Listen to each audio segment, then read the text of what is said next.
Ассаламу алейкум ва рахматуллахи ва баракату. وعليكم السلام ورحمة الله وبركاته.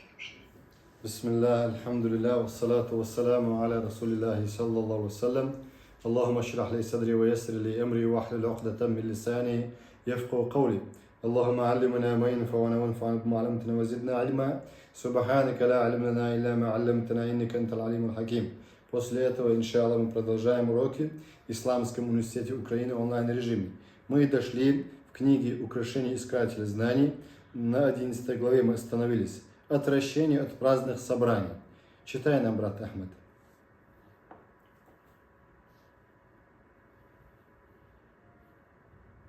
Ахмед, слышно меня?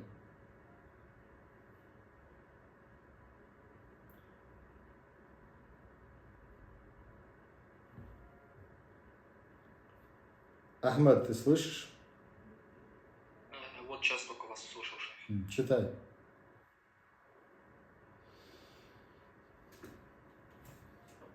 Одиннадцатая глава. Глава 11. Отвращение от праздных собраний. Не ступай ногой, изображая из себя ничего не понимающего глупца. Те собрания, где творят порицаемое и срывают завесы благоприличий. Ибо сделал это, ты совершишь поистине великое преступление против знания и его обладателей. Подожди, брат. Тут было у нас, первый раздел был у нас, правила благопристойности, которое искатель знания должен придерживаться в отношении себя. Мы перечисляли, знание это поклонение, мы сказали. И так мы перечисляли дальше разных видов глав. Второе у нас было, будь на пути праведных предшественников, требующим знанием особенно касается. Третье было, постоянно остерегаться Аллаха. И четвертое мы сказали, постоянное осознание надзора Аллаха. Пятое, смиренность, отказ от хвастливости и высокомерия. И шестое мы сказали, удовлетворенность и аскетизм. Итак, седьмое мы сказали, украситься великолепием знания. Итак, восьмое мы сказали, украситься благородным приличием. Итак, девятое, обладание чертанием мужественности. Десятый, отказ от изнеженности, то есть отказ от изнеженности. И так дальше мы сказали, 11. Отвращение от праздных собраний. Не ступай, сказал брат, только что прочитал нам, ногой изображая из себя ничего не понимающего глупца. В те собрания, где творят порицаемое и срывает завису благоприличий. Ибо, сделав это, ты совершишь поистине великое преступление против знания его обладателей. Допустим, люди пьют алкоголь, или люди, допустим, наркоманы, допустим, собрались. Тебе нельзя там сидеть, равносильно пьющий алкоголь или наркомане.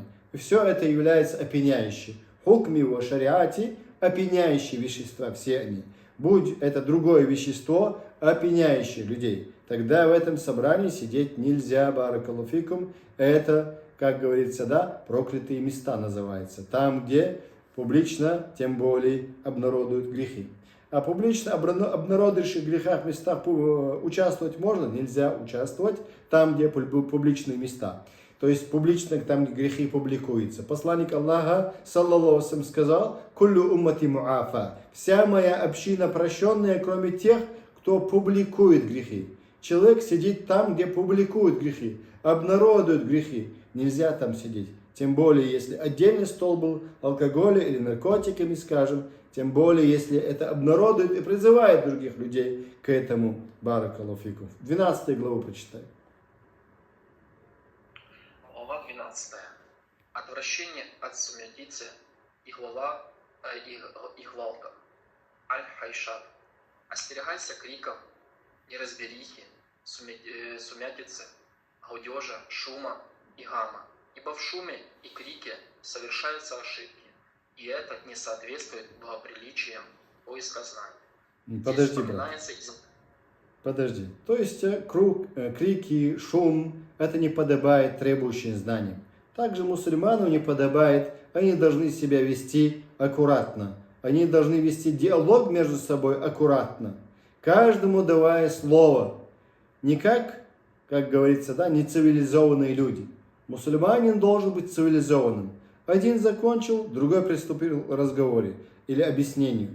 Итак, у них должен быть как диалог, или друг друга, уступая, должны вести между собой речь, этот диалог. Читай дальше. Здесь вспоминается изящная история, упоминаемая автором книги Аль-Уасид фи Удаба Шинкит. Фи адаби шинкит. Аль-Васид фи адаби шинкит имеется в виду. Книга такая. И приведение со ссылкой на него. В книге Мааджам Аль-Маджим рассказывается, что однажды... Му'джам аль-Ма'аджим называется в арабском языке. Рассказывается, что однажды произошел конфликт между двумя племенами, и третье племя решило вступить посредником примирения. Все стороны согласились, что решение должно быть принято согласно шариата, и выбрали в качестве судьи одного из знающих. Тот пришел к решению, что за 4 убитых должны быть убиты 4 представителей противоположной стороны конфликта. Тогда слово взял шейх Баб ибн Ахмад. В подобных случаях нет отмщения, сказал он. Подобное не сказано ни в одном из книг, возразил судья. Напротив, об этом сказано в любой книге, ответил шейх. Если так, сказал судья, тогда вот тебе аль-камус, то есть словарь. То есть словарь, ибо он также входит в понятие «любая книга». Шейх Баб ибн Ахмад взял словарь, и первое, на что упал его взгляд, были слова «аль-хайша» – это смута, а также навозный жук. Не полагается отмщение за то, что происходит при смутах, то есть за убийство, произошедшее во время смуты, когда неясно, кто является убийцей, все присутствующие подивились находчивости проявления в подобной затруднительной ситуации. Подожди тогда. То есть шейх сказал тут Баб ибн Ахмад, взял словарь, и первое, на что упал его взгляд, были слова аль-хайша, это смута, хайша, это смута. Шум, шумиха, мусульман не подобает делать смуты. А также навозный жук имеется в виду еще хайша. Не полагается отомщение за то, что происходит при смутах, он сказал. То есть за убийство, произошедшее во время смуты, когда не ясно, кто является убийцей. Все присутствующие подивились находчивости этого, как говорится, шейх Баб ибн Ахмада. И все присутствующие подивились находчивости, проявленной в подобной затруднительной ситуации. И он таким образом ответил этому кадию. То есть, мы сказали тут наверху, здесь вспоминается изящная история. Вот видите, из истории бывает, можно извлекать пользы. Польза языка, упомянутая автором книги Аль-Васид фи Адаб Шинкит, приведенная со ссылкой на его в книге Му'джам аль-Ма'аджим. И тут он, получается, ответил, нету мести, явной мести нету. Допустим, 4 человека у них убили из-за, как говорится, неразберихи, смуты, и теперь любых из них убивает, что ли? Нет, любых не убивает, он сказал, любых не убивает во время смуты то, что произошло. Любых взяв с второй стороны не убивает. Рассказывает, что однажды произошел конфликт между 2 племенами, и третье племя решило выступить посредником в примирении, сульхи. Все стороны согласились, что решение должно принято согласно шариата, и выбрали в качестве судьи одного из знающих. Тот пришел к решению, что за 4 убитых должны быть убиты 4 представителей противоположной стороны конфликта. Тогда слово взял шейх Баб ибн Ахмад. И он таким образом ответил, как мы сказали только что, то есть во время смуты таким образом не убивают. В подобных случаях нет отомщения, он сказал, во время смуты, потому что неизвестно, кто это сделал. Сказал он, подобное не сказано ни в одной из книг, возразил судья. Напротив, об этом сказано в любой книге, сказал он. То есть Баб ибн Ахмад, в подобных случаях нет отомщения, он сказал. Сказал он, подобно не сказано ни в одной книге, возразил судья теперь. Напротив, об этом сказано в любой книге, сказал наоборот судья этому шейху. Ответил шейх, если так сказал судья, тогда вот тебе аль-камус, то есть шейх сказал камус, ибо он также входит в понятие любая книга. Шейх Ибн Ахмад взял словарь, первое, на что упал его взгляд, были слова аль-хашья, это смута, а также навозный жук. Не полагается отмщение за то, что происходит при смутах, он сказал. То есть за убийство, произошедшего во время смуты, когда неясно, кто является убийцей.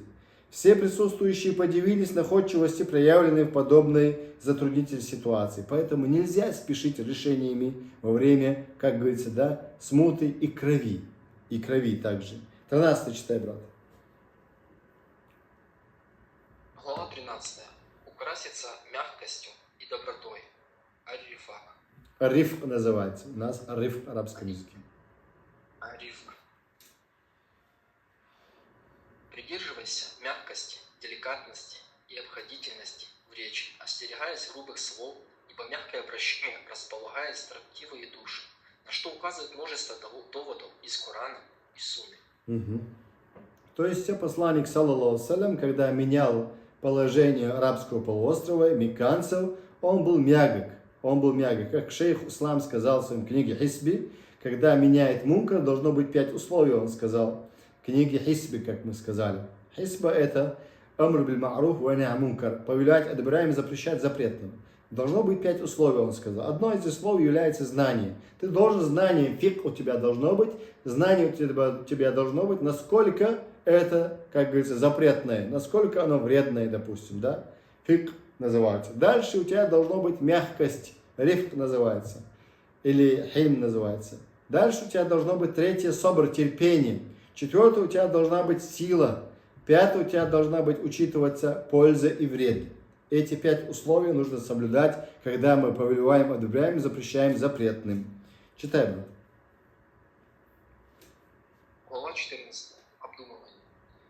Необходимо украситься рассудительностью и размышлением. Ибо кто обдумывает и размышляет, тот постигает. Размышляй, постигнешь. Гласит поговорка. Следовательно, прежде чем произнести нечто, тебе надлежит подумать и поразмыслить о том, что ты собираешься сказать и к чему это приведет. Будь осмотрительным и в выражениях и изложениях, не проявляя при этом излишней придирчивости, щепетильности, Смотри, брат. педантизма. Смотри. Необходимо украситься, он сказал, рассудительностью и размышлением. Ибо кто обдумывает и размышляет, тот постигает. То есть размышляй, постигнешь, тебе говорят. Гласит поговорка. Поговорка что гласит? Следовательно, прежде чем произнести нечто, тебе надлежит подумать и поразмыслить о том, что ты собираешься сказать и к чему это приведет. Сколько сегодня необдуманно делает много вещей люди. Будь это женщины, мужчины. Будь осмотрительным в выражении и изложении, не проявляя при этом излишней придирчивости, щепетильности. То есть бывает некоторые, каждой маленькой вещи придирается. Каждой маленькой вещи придирается. Педантизма называется, или умничая. При обсуждении с кем-то того или иного вопроса подбирай подходящие формулировки, передающие подразумеваемый смысл. Если же тебя спросили о чем-то, то подумай над тем, правильно ты понял вопрос, ибо он может содержать двоякий смысл. И так поступай во всем остальном. Я заметил ученые, как этого делают. Как ученые каждый раз расспрашивают, как будто не понимает. Шейх Албани тоже так делает, я видел его, то есть в кассетах слушал. Так они отвечали людям раз, два, несколько раз спрашивали, а потом только отвечали. Сначала поразмыслив, только потом отвечали они. Хорошо, 15 теперь. Читай, брат. Глава 15. Проявлять стойкость и удостоверяться. Укрась себя стойкостью и стремлением удостоверяться в истинности доходящего до тебя и исходящего от тебя. Особенно, когда речь идет о чем-то важном. и чреватым бедами.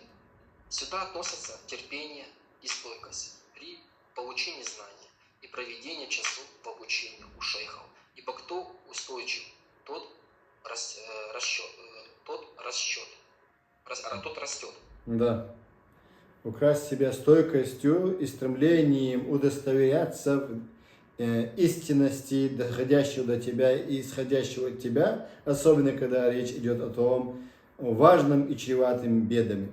Сюда относится терпение и стойкость при получении знаний и проведении часов обучения у шейхов. Ибо кто устойчив, тот растет. Если будем устойчивы, тогда мы будем расти. Второй раздел, читай, брат. Второй раздел у нас «Как приобретается знание». Глава 16. Принципы и этапы получения знаний. Сказано: кто не владел должным образом основами, тот не сможет достичь цели. И сказано: кто пытается получить знания сразу и целиком, от того оно уходит сразу и целиком. Да.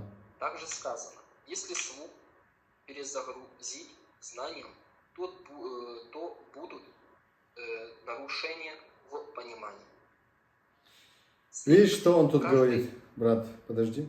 Кто не овладел должным образом основами, тот не сможет достичь цели.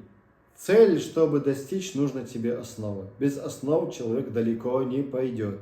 Поэтому мусульмане Ахлю-Сунна валь-Джамаа постоянно старались взять основы нашей религии.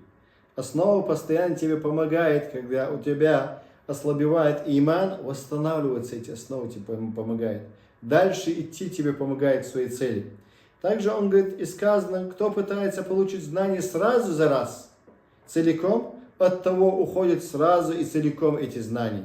То есть не получается сразу получать знания. Сподвижники этого не получали. Пророк Мухаммад, саллаллаху не получал сразу знаний. Джибриль приходил постепенно и учил пророка, саллаллаху этим знаниям. Если слух перезагрузить знанием, слишком много, если ты даешь знания этому слуху, то будет нарушение в понимании. Поэтому не надо много загружать. Как говорится, смотря какой уровень, мы делаем уроки, где-то 30 минут делаем уроки. Не загружаем мы слишком много. Максимально 45 обычно у нас бывает. Да? Это школьная программа, у них бывает 45 минут. Школьники, у них бывает 45 минут уроки. У нас где-то 30 минут, скажем, бывают уроки. И то некоторые не готовы взять это все. Не готовы. Поэтому стараемся поменьше давать уроки, баракаллаху фикум, чтобы слух привыкал уже к этим урокам, знаниям, чтобы привыкал. Итак, если слух перезагрузить знанием, то будет нарушение в понимании. И чтобы этого не было, по минимуму даем. И постоянно. Дальше читай. Следовательно, в каждой отрасли знаний необходимо установление принципов обучения и заложения основ с обладением базисом и кратким изложением той или иной науки в точном и правильном виде с помощью учителя, хорошо знающего свой предмет, а не только путем самообразования, следуя принципу постепенного и поэтапного получения знаний. Да. Читай дальше, читай. Всевышний сказал: мы разделили Коран для того, чтобы ты читал его людям, не спеша. Мы не спаслали его частями. Вот видишь, в Коране тоже говорится, имеется в виду постепенность. За раз пророк, саллаллаху алейхи, не взял знаний. И за раз Аллах не послал его. Постепенно. Мы не спаслали его частями, Аллах сказал. Постепенно, частями. И как в Коране говорится, «Валу анзальна хадал Корана аля джабаль лараиту хашия мутасади мин хашитилля». Если бы Аллах послал бы Коран на гору, то гора бы растаяла бы. Гора растаяла бы, не смогла бы перенести.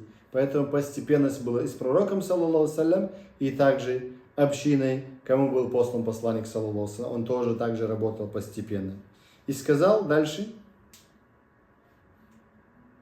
И сказал, неверующие сказали, почему Коран не спаслан ему целиком? Неверующие сказали, почему Коран не спослан ему целиком за один раз? Мы поступили так, чтобы укрепить им твое сердце и разъяснили его самым прекрасным образом. И тут тоже аята Корана, в Фуркане, говорится, что мы поступили, чтобы укрепить твое сердце. То есть пророка, саллаллаху алейхи ва саллям, сердце нужно было укрепить постепенностью. То есть этим мы понимаем, что за раз невозможно человека перевоспитать. И если знания мы хотим также дать за раз, у нас не получится никак, ни у кого. Поэтому все мы растем постепенно. Как дети растут, так и взрослые растут в знаниях, также практики знаний. Когда человек его хорошенько освоил знанием, тогда ему легко бывает его практиковать дальше, шаг за шагом, как говорится. Да? Поэтому, баракаллаху фикум, не спешите ни с собой и ни другими. Работайте только над собой. Работать нужно не уставая. Дальше. И сказал: те, кому мы даровали Писание, и кто читает его надлежащим образом, действительно верует в него, а те, которые не уверуют в него, непременно окажутся в убытке. Читай дальше. Ниже я укажу принципы, которые необходимо соблюдать при изучении любой отрасли знаний. Первый. Выучить наизусть какое-либо из кратких изложений, касающихся этой науки. Второе. Добиться точного и правильного овладения этим изложением при помощи учителя, проверив у него точность и правильность выученного. Третье. Не заниматься объемными и длинными книгами и отдельными трудами, посвященными подробностям этой науки, до тех пор, пока не достигнешь точного и крепкого знания ее основ. Четвертое. Не перескакивать с одного краткого изложения на другое, без веской причины, потому что это относится к проявлениям невыдержанности и смятения. Пятое. Извлекать полезные выводы и научные правила. Шестое. Сосредоточиться на поиске знания и росте в нем, проявляя горячее желание и усилия для его получения и для достижения более высоких ступеней, чтобы притечь к объемным трудам надежным путем. Ибн аль-Араби аль-Малики считал, что искателю знания не следует совмещать друг с другом изучение сразу двух наук, и что вначале нужно изучать арабский язык, поэзию и арифметику, а уж потом переходить к изучению Корана. Однако Ибн Хальдун не согласился с ним, отметил, что это не соответствует устоявшихся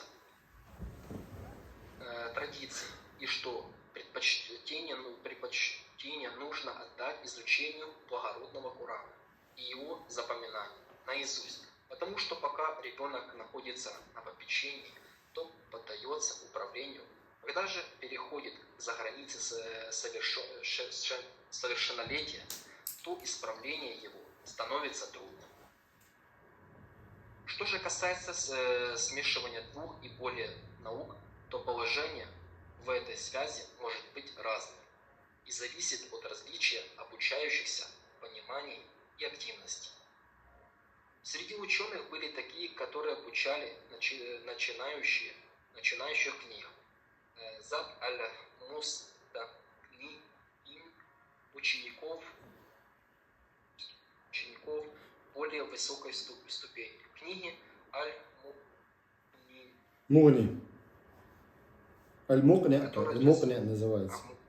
Который разъясняет разногласия, существующие внутри мазхаба, а учеников следующих ступеней. Книги Аль-Мугни,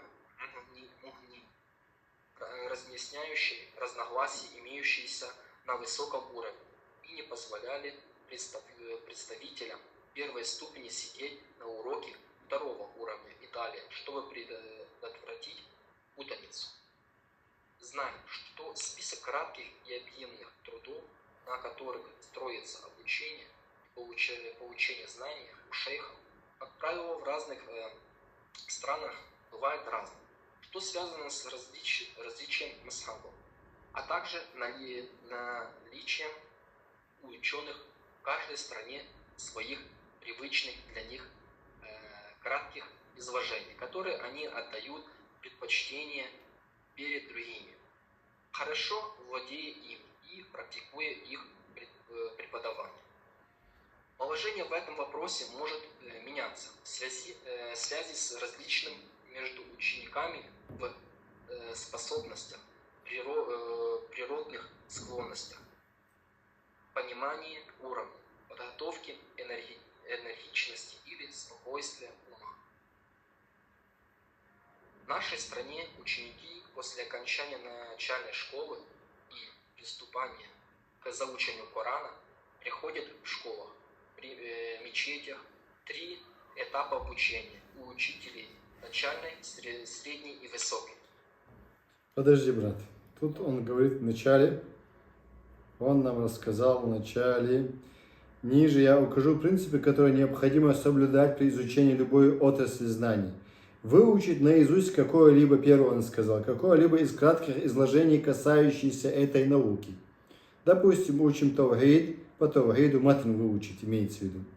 Или по хадису, допустим, маленький сборник хадисов, допустим, 40 хадисов. Добиться точного и правильного овладения этим изложением при помощи учителя. Если учишь таухид, так же. Если учишь хадис, так же. Проверим у него точность и правильность выученного. Ты правильно выучил или нет? Ты правильно понял или нет? Третье теперь, то есть не заниматься объемными делами и длинными книгами и отдельными трудами, посвященными подробностям этой науки. Не загружайся слишком далеко, имеется в виду, иначе запутаешься, до тех пор, пока не достигнешь точного и крепкого знания ее основ, таухида или хадиса, как мы сказали, или других наук.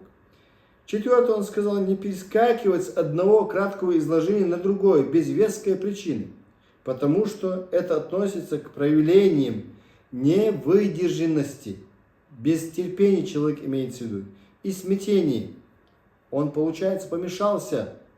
Пятое, извлекать полезные выводы и научные правила из этой книги, допустим.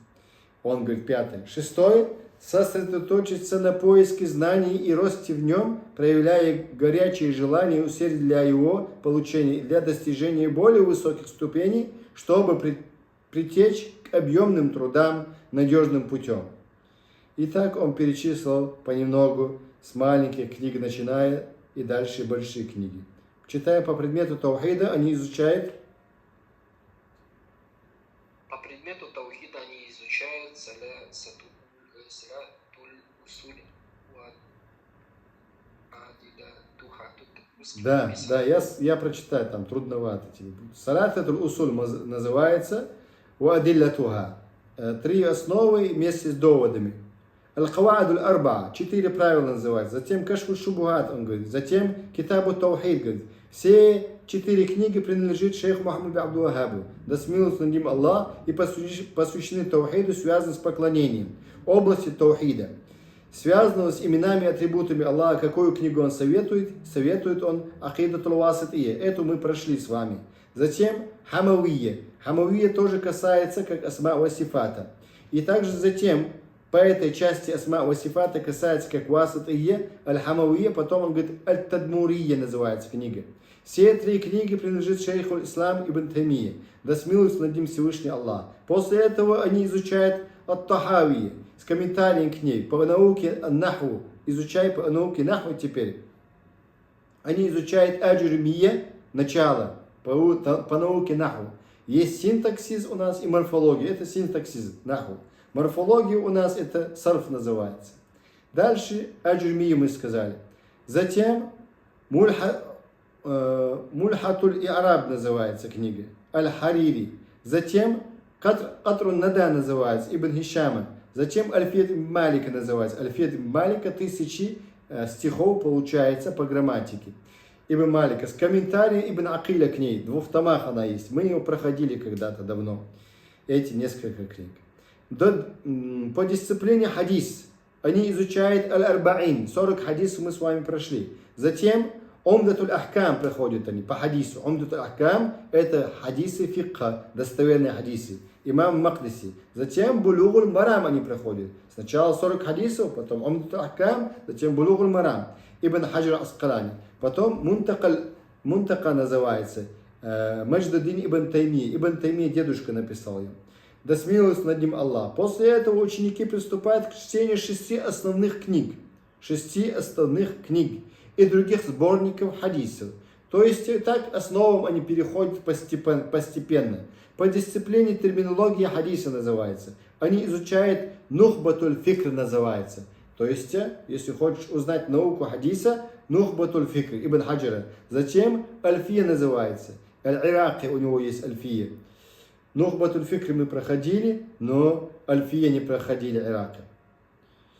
Так, по фику они изучают, например, адаб, аль-маши иля сала, то есть называется этикет ходьбы в мечеть, шейха Мухаммад бин Абдул Ваххаб. Затем зад аль-мустакни называется. Затем аль-хиджави называется, да смилуется над ним Аллах, или умдатуль фикх называется. Затем аль-мукни, рассказывающий о разногласиях внутри мазаба, имам Ахмад бин Хамбаля. Затем Аль-Мугни, тоже имам Ахмад бин Хамбали, ученый, однако рассказывает более глубокие разногласия, рассказывающие о разногласиях на высоком уровне. Книг Мугни, 16 томах, у меня есть оба эти книги. Мукни, также и Мугни. Три последние книги принадлежат Ибн Кудами, да смилуется над ними Аллах.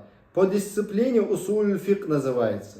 Дисциплине усуль фик. Они изучают Аль-Варакат, тоже проходили мы, альхамдулилля, Аль-Джувайни, да смилуется над ним Аллах. Затем Раудат Назир называется, Раудат Назир называется книга Ибн Кудама, да смилуется над ним Аллах. По науке Аль-Фараид они изучают Ар-Рахабия. Затем комментарий к книге Аль-Фаваид, Аль-Джалиля называется Фаваид, мы тоже проходили. По дисциплине Тафсира Бани Касира, да смилуется над ним Всевышний Аллах. По науке, то есть по дисциплине он имеет в виду, то есть порядка имеется в виду, хорошо? По науке усулю тафсира, в принципе тафсира называется, то есть усулю тафсир, аль-мукаддима называется, шейх Ислам ибн Таймия, тоже мы проходили когда-то. По дисциплине биографии пророка, саллаллаху алейхи, Мухтасасира называется, шейх Мухаммад бин Абдул Ваххаб, который является тоже хорошая книга, сокращенная из книги Ибн Хишама. Также главы, посвященные этой теме, в книге Задуль Маади есть. Ибн Кайма, да смилуется над ним Аллах. При изучении арабского языка они уделяют внимание арабской поэзии. Например, сборнику Аль-Му'аллакату Саб'а, то есть называется. Это имеется в виду чтение Корана, кираата. Му'аллакату Саб'а. На русском написано, поэтому трудно разбирать, что они написали. А также Аль-Камус Аль-Фейруз Абади, да смилуется над ним Всевышний Аллах. И также во всех других отраслях они проходят подобные этапы обучения. В то же время они штудировали, изучали обширные труды, такие как Ат-Тарих называется, Ибн Джарира, Ат-Тарих. Ибн Касира также есть история, книга Тарих, это книга истории. Также тафсиры, принадлежащие этим двум авторам, Ибн Касира и также Ибн Джарира. У них есть тафсир, Ибн Джарира есть, и также Ибн Касира есть тафсир. Они уделяли основное внимание книгам шейху Ислам ибн Таймии и его ученикам, Ибн Кайма, да смилуется над ними обоими Аллах, а также книгам имамов, представляющие данный призыв их фетвам, особенно трудам, посвященным убеждениям акиды. Таким образом, их время было заполнено получением знаний и собраниями знаний. Они начинали заниматься этим последней утренней молитвой. После утренней молитвы они начинали заниматься, представляете? Они начинали заниматься этим после утренней молитвы и продолжали до наступления часа обеда. Когда солнце поднимается достаточно высоко, незадолго до молитвы Зухра, они имели дневной сон, аль-кайлуля называется. После каждого из 5 намазов они проводили уроки. Им было присуще проявление с обеих сторон совершенной благопристойности и уважительности, сочетавшиеся с достоинством. Тем самым они придерживались пути и принципа предшественников. Да смилуется над ними Аллах. В этом кроется причина выхода из их числа из их числа большой группы ученых-имамов, предводителей и знаний. Вся же хвала принадлежит Аллаху, Господу миров. Не пора ли вернуться к подлинному, коренному, изначальному обучению, основанному на изучении основополагающих кратких трудов, заслуживающих доверия, а не на изучении памяток? И так дальше, на заучивание наизусть, а не только на понимании. Заучивать нужно и понимать нужно, джам'а нужно сделать. Ибо отказ от заучивания погубил учеников, оставив их и без знаний наизусть, и без понимания. На обучение, свободном от всего поддельного и фальшивого, от примесей и мути, что является следованием метода предшественников. И лишь у Аллаха мы просим помощи в этом. Аль-Хафиз ибн